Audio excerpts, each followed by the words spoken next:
Hi everyone, I'm Kayla Myers Van Duzer, and I've done my advocacy project on compassion fatigue and secondary stress. So, first, I've just included some quotes from the Children's Bureau. These are from child welfare caseworkers. You can just read them, and I want you guys to just think about them as we go through the presentation. First, we're going to talk about what. Compassion fatigue and secondary stress are empathy-based stresses, and they're the cost of caring. Compassion fatigue refers to the profound emotional and physical erosion that happens from not being able to recharge after caring for others. And then we have secondary traumatic stress, which is referred to as STS. STS is similar to PTSD, and it's what happens when people are exposed to secondhand traumatic events. Who? Compassion fatigue and secondary stress can affect everyone in the child welfare workforce. The affected population are caregivers who work firsthand with the families. They can include social workers, psychologists, mentors, foster care specialists, and behavioral specialists.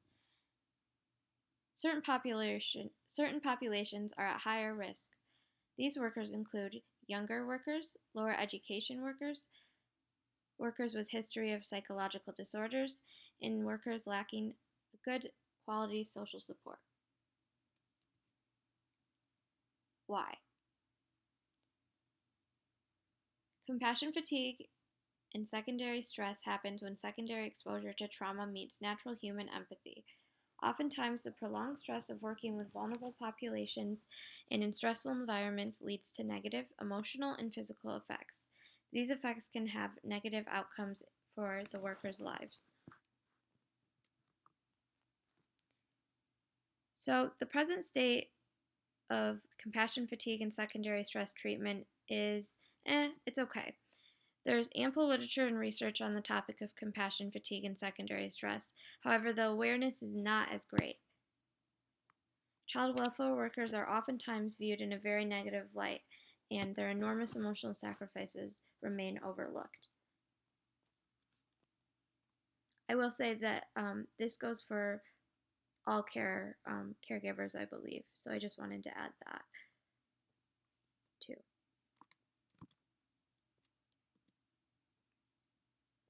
Okay.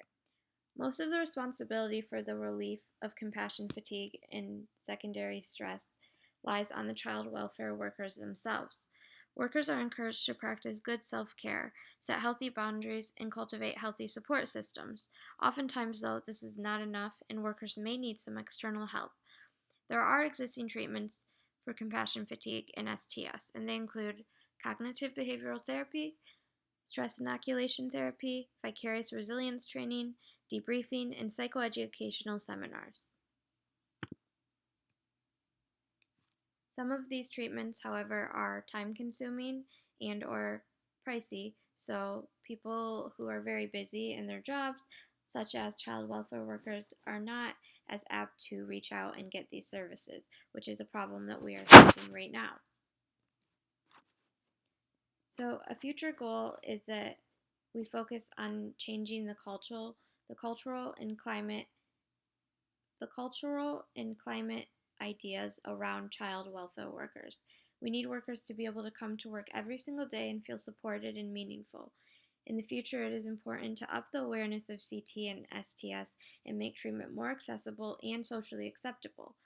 There is kind of a myth that people who are in the working field or the caregiving field who crumble or don't do well are not strong or they are not emotionally stable, and that is not it. They're just human and they struggle too. So a possible solution that I had come up with was coming up with some sort of group meeting. I was hoping that we could do the format in a way that would be similar to AA, so it would be very low cost, it would be regular, it would be common, people could come some days and then they didn't have to come the others. We wouldn't want this to be an additional stress or for it to be like another job. Now, at these meetings, I would hope that we could have some fun activities, some snacks, and some music. And then, of course, we could all talk about the things that we're dealing with within our own personal jobs. This really is one small step towards helping treat compassion fatigue and secondary stress. I think that one of the most important things and steps that we take is that we bring visibility to the problem. Oftentimes, these people are completely forgotten. Their work is very much just left in the dark. And I think that if we can bring more attention to the individuals who are helping these families, who are helping these children, then we really can see some progress in this area. So here are my references for this project, and that is all. Thank you